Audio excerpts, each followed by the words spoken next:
Virali biotishu wanje baida namurua tangkahne papa menkarai menkenget nyati.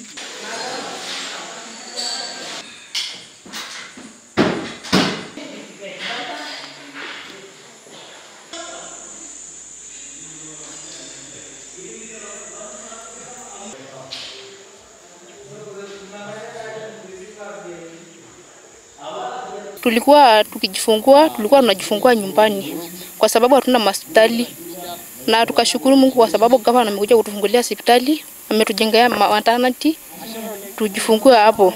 Tulikuwa tukienda Lengisi mnalipa 1400, ama ukijifungua barabarani unalipa 1400 kwa sababu ya mashida ya hospitalini. Kama serikali ya kaunti ya Kajiado tunaendelea kutimiza ahadi tulizowawekea wananchi wetu, na leo tukifungua miradi haya tunaona tunapiga hatua kwa hatua.